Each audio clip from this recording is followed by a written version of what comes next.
Bonjour à tous et bienvenue dans cette deuxième partie sur les vecteurs.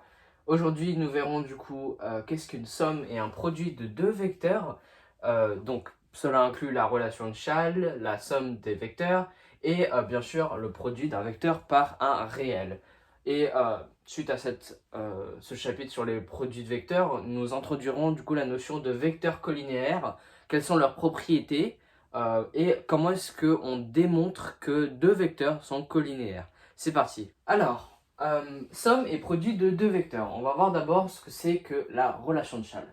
On commence par le théorème. L'enchaînement de deux translations est encore une translation. Et oui, parce que imaginez que en fait, bon, je l'avais expliqué le principe de translation, mais je vais le réexpliquer ici. Imaginez qu'en fait une translation c'est une sorte de déplacement d'un point A vers un point B. Donc imaginons que je vais là d'un point A, que je commence d'un point A et que je vais vers un point B. Eh bien, et disons que, je sais pas, je vais d'un point B à un autre point C. Donc imaginons juste là. Eh bien, ça reste toujours une translation et on remarque même que on aurait pu couper notre trajectoire par commençant à un point A et finissant par le point C, puisqu'on commence vers le début et on finit par la fin. Eh bien, en fait, soit vecteur U et vecteur V, deux vecteurs, on appelle somme de U et de V le vecteur associé à la translation égale à l'enchaînement des deux translations de vecteurs U et V. On le note donc U plus V. Pour l'instant, c'est assez simple, c'est juste des additions de vecteurs, donc de translations. Et avec cette addition, on introduit la relation de Chasles. Donc pour tout point A, B et C, on a AB plus BC est égal à AC. Donc si vous voulez juste un moyen plus facile de repérer une relation de Chasles dans un calcul, ici vous remarquerez que B et B se touchent, et comme ils se touchent, on a le droit de les fusionner entre eux pour former A et C. Donc les seules deux variantes qui vont rester à la fin, ce sont le début, donc A, et la fin, qui sont C. Je vais réexpliquer ce que je viens de faire avec les déplacements, juste ici. Imaginons que je vais d'un point A vers un point B. Donc ici, mon point A, mon point B. On appelle ça du coup un vecteur, le vecteur AB, on est d'accord. Or, imaginons que du point B, je vais au point C. Voilà.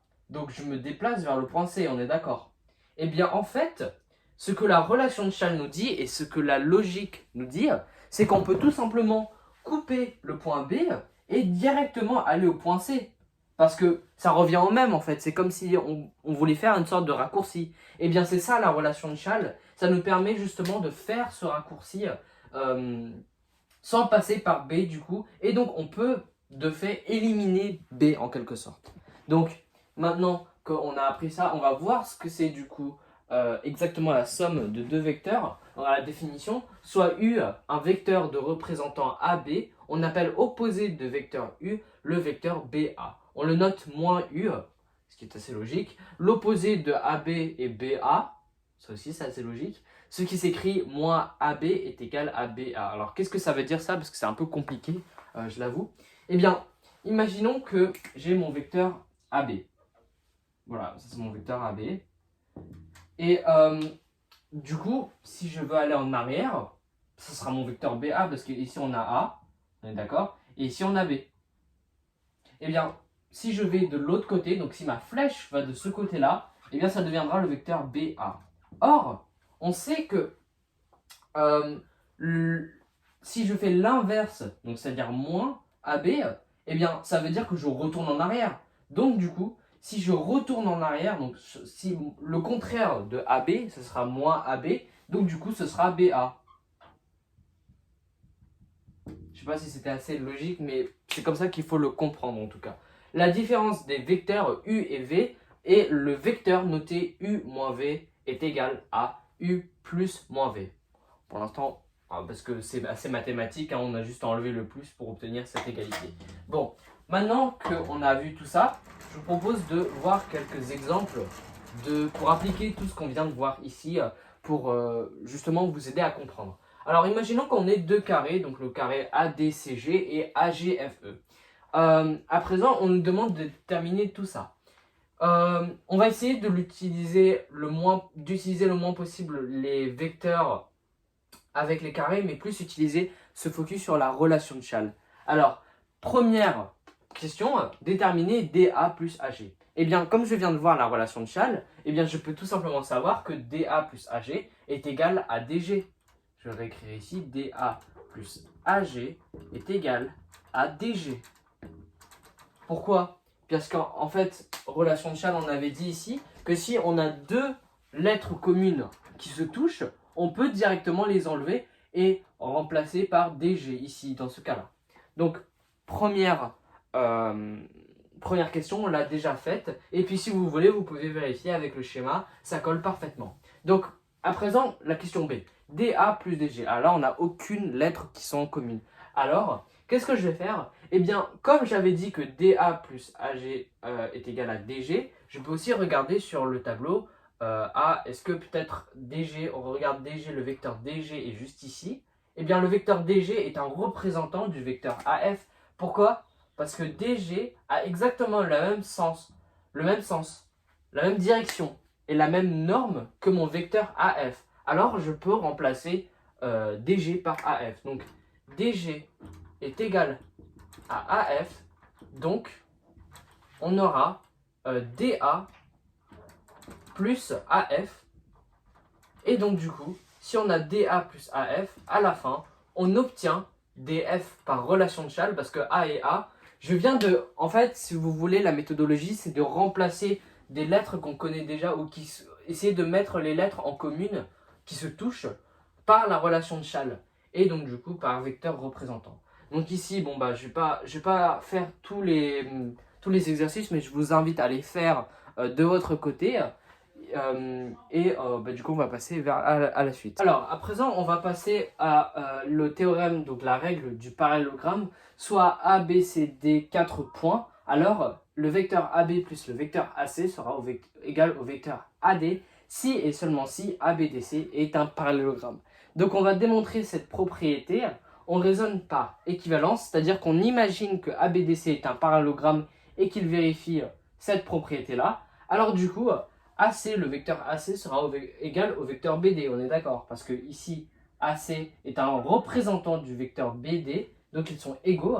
Et on va introduire un vecteur, le vecteur AB, dans chaque membre de l'équation. Ici, donc, AB ici, d'un côté, et AB de l'autre côté, du coup. Et on remarque que par relation de Chasles, on a AB plus BD qui est égal à AD. Et de l'autre côté, je ne peux pas faire de relation de Chasles, donc ça reste comme ceci. Et on remarque que c'est exactement ce qu'on voulait prouver, AB plus AC est égal à AD, et on le retrouve donc ici. C'est donc la démonstration de notre propriété. Mais à présent, je vais introduire aussi une autre propriété, soit deux vecteurs U de coordonnées x, y et un autre vecteur V de coordonnées x', x, y', alors la somme des deux vecteurs sera égale à l'addition, la somme de leurs coordonnées x, donc x plus x' et y plus y'. Donc maintenant qu'on a introduit ces deux propriétés et toutes les propriétés auparavant, on va pouvoir faire un petit exercice d'application en quelque sorte pour démontrer tout ça. Donc du coup, la première question, déterminer les coordonnées du vecteur U est égal à AB plus AC, enfin vecteur de AB, vecteur de AC. On a les points qui sont ici, donc tous les coordonnées qu'on nous donne. Et à présent, comment est-ce qu'on calcule, comment est-ce qu'on s'y prend en quelque sorte? Eh bien, tout simplement, pour calculer mon vecteur U, je dois tout d'abord calculer les coordonnées des deux vecteurs. Donc, AB, on va commencer par AB. Souvenez-vous, dans la première vidéo, je vous ai montré comment on calcule les coordonnées d'un vecteur. Et c'est très important. Donc, ce sera cette formule-là, xb moins xa et yb moins ya. Voilà. Et donc, du coup, je vais remplacer toutes les coordonnées que je connais, c'est-à-dire toutes les coordonnées. Donc, xb moins 3, moins ici moins 1, moins 1, du coup. Et YB, ce sera égal à moins 1 ici, et YA sera égal à 2. Donc, AB est logiquement égal à moins 3 moins 1, donc ça nous fait du coup moins 3 plus 1, c'est-à-dire moins 2. Et ici, moins 3 moins 1, donc ça nous fait moins 3 moins 2, moins 1 moins 2, pardon, ça nous fait 3, moins 3. Donc on obtient à la fin moins 3 moins 2 moins 3, voilà. Alors, à présent, le vecteur AC. Bah, c'est exactement la même démarche. Hein. Je vais faire xc moins xa, pardon, et yc moins ya. Donc du coup, AC est égal à yxc, pardon, donc 3 moins 1 ici. Et bien sûr, pardon, yc, donc 1 moins 2. AC est égal à 4 moins 1. Donc, maintenant qu'on a nos deux vecteurs, eh bien, je vais calculer le vecteur u qui est tout simplement égal à, ici, x plus x', c'est-à-dire moins 2 plus 4, et ici, moins 3 plus moins 1. Donc, moins 1, je vais juste écrire moins 1. Donc, u est en conclusion égal à 2, les coordonnées du vecteur u sont égales à 2 moins 4. Et c'est comme ça qu'on résout la première question. Donc maintenant, je vais passer à la deuxième question. Déterminer les coordonnées du point D défini par AD est égal au vecteur U. Et bien tout simplement, c'est assez facile. Hein. On sait que le vecteur AD est égal à x de D moins x de A et y de D moins y de A. Or, je connais deux de ces variables ici, puisque AD, on connaît XA et YA. Donc XD moins ici XA, c'est-à-dire moins 1, donc ça fera plus 1. Et ici YD moins 2. Donc pour l'instant ça va. Or, je sais que AD est égal à U. Donc techniquement, AD, le vecteur AD, c'est-à-dire xd plus 1 est égal aux coordonnées du vecteur u. Et le vecteur u, bah, c'était égal à ici, moins 4. Attendez, je regarde juste. Non, pardon, 2 et moins 4, oui. 2 et yd moins 2 est égal à moins 4. Et maintenant, eh bien, c'est très simple. J'ai juste à calculer l'équation, résoudre l'équation. Donc AD est égal à XD, et ici donc je mets le 1 de l'autre côté, donc ça deviendra 1, et YD sera égal à, bah là j'ai juste à faire le point D, donc calculer les coordonnées du point D. Donc ici YD est égal à, ici je mets de l'autre côté, donc ce sera moins 2. Donc donc le point D sera égal à techniquement 1 moins 2. Juste enlever ça. Et c'est comme ça qu'en fait on résout les coordonnées du vecteur D. Au début ça peut être assez compliqué, mais bon, dès qu'on comprend toutes les notions et les concepts, c'est assez facile à faire.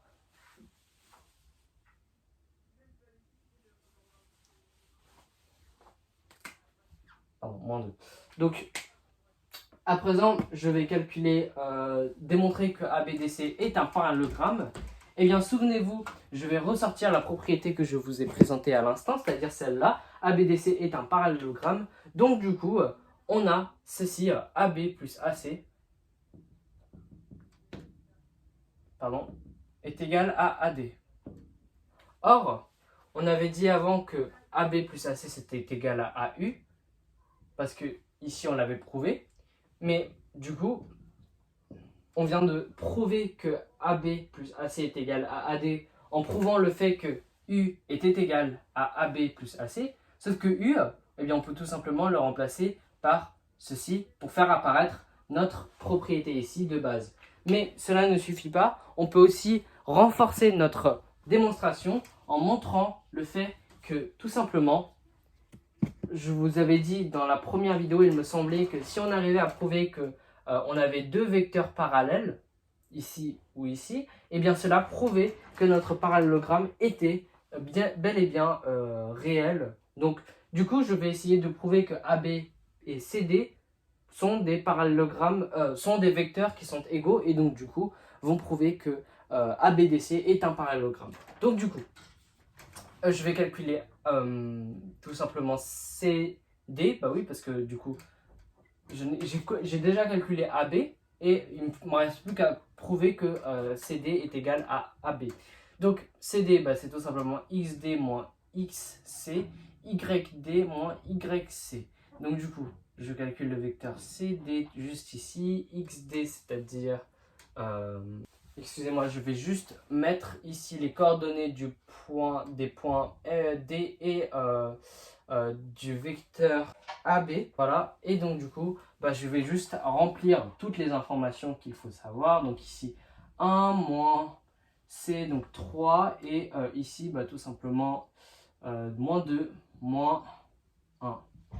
Et donc du coup, j'ai juste à remplir tout ça, c'est-à-dire ici, c'est égal à moins 2 et donc là, moins 3. Donc ici, on remarque que CD est égal à AB qui a la même coordonnée. Voilà, les coordonnées sont égaux, c'est-à-dire que les vecteurs eux-mêmes sont égaux. Donc ABDC, par propriété, déjà par le fait qu'on a cette propriété qui est vérifiée et par le fait qu'on a deux vecteurs parallèles, prouve bien le fait que ABDC est un parallélogramme. Et enfin, le dernier point, produit d'un vecteur par un réel, c'est assez simple en soi. Hein. Donc soit K, un nombre réel, et U de coordonnées x, y, un vecteur, on définit le vecteur KU de coordonnées kx, ky. Voilà, c'est tout sur la propriété la propriété principale en tout cas des produits de vecteurs par un réel. Donc soit u de coordonnées 2 moins 1, alors on aura moins 3u et on aura juste à multiplier les coordonnées de 2 moins 1 par ces coordonnées juste ici.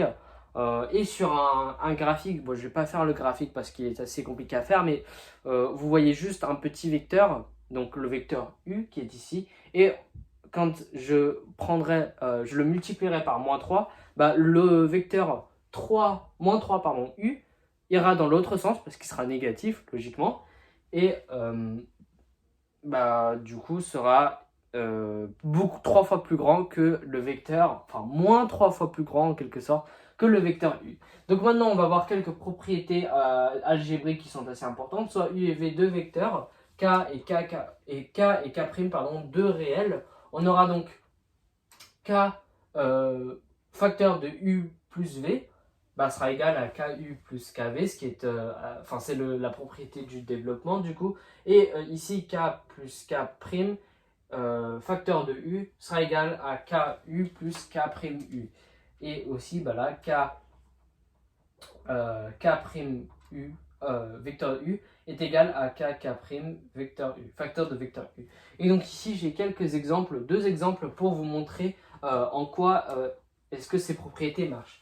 Donc ici on a moins 3ab, en fait on a juste à faire un développement. Donc vous voyez comme quoi ici je multiplie 3 par ab ici. Et ici, du coup, je multiplie 3 par moins 4 tiers de EF. Et comme du coup, on a un 3 ici et un 3 ici, j'ai juste à enlever les 3 qui sont inutiles et qui s'annulent en quelque sorte, pour du coup obtenir 3AB moins 4EF. Et ici, autre propriété, on avait dit, on utilise, je crois c'est celle-ci du coup, donc 3 et moins 5 qui sont ici seront réunis entre les deux, et comme facteur commun ils auront AB, c'est un peu en quelque sorte la factorisation, enfin c'est la factorisation même, et donc du coup à la fin on obtiendra moins 2AB. Alors, définition et démonstration. Je vais maintenant introduire la définition des vecteurs collinéaires. Deux vecteurs u et v sont dits collinéaires s'il existe un réel k tel que u est égal à kv ou v est égal à ku. Et c'est très simple en fait, c'est que un vecteur collinéaire, c'est juste quand deux vecteurs sont collinéaires entre eux, ça veut dire qu'ils ont un multiple qu'ils partagent. Donc ici, dans ce cas-là, ce sera k. En particulier, 0 est collinéaire à tout vecteur, puisque 0u est égal à ko, k0 du coup, et qui est égal à 0, donc pour tout u et k. Un exemple de vecteur collinéaire, les vecteurs AI, IC et BE sont collinéaires, mais AI et CE ne le sont pas. Deux vecteurs X, Y et V, X, Y' sont collinéaires si et seulement si il existe un réel K tel que X est égal à KX', Y est égal à KY' ou tel que X' est égal à KX ou alors Y' est égal à KY. Autrement dit, si leurs coordonnées sont proportionnelles, le tableau suivant constitué de leurs coordonnées doit donc être un tableau de proportionnalité, juste ici. Donc, voici du coup le tableau de proportionnalité. Cela se traduit par x, y' est égal à x', y. D'où le théorème suivant.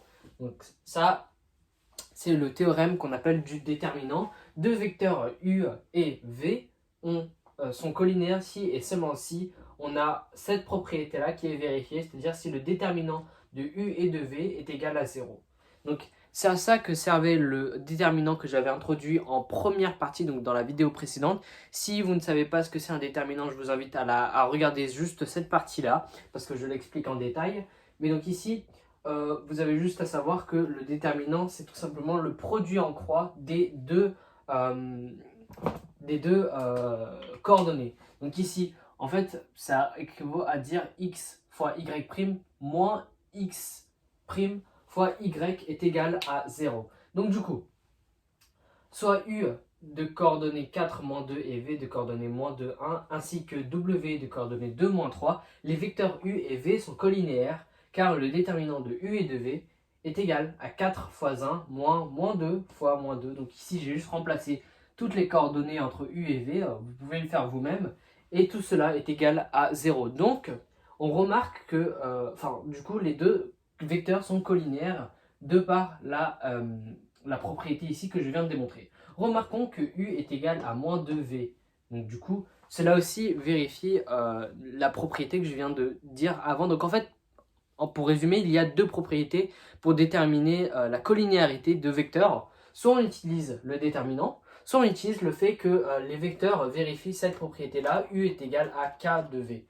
Donc, en revanche, u et w ne sont pas collinéaires car moins 2 fois moins 3, moins 2 fois 1 n'est pas égal à 0 et aussi parce qu'ils n'ont pas de multiples k qui sont en commun. Aussi, j'ai oublié de le préciser, mais graphiquement, si vous voulez déterminer que les vecteurs sont collinéaires, eh bien graphiquement, un vecteur collinéaire est un vecteur qui est, lui, disons,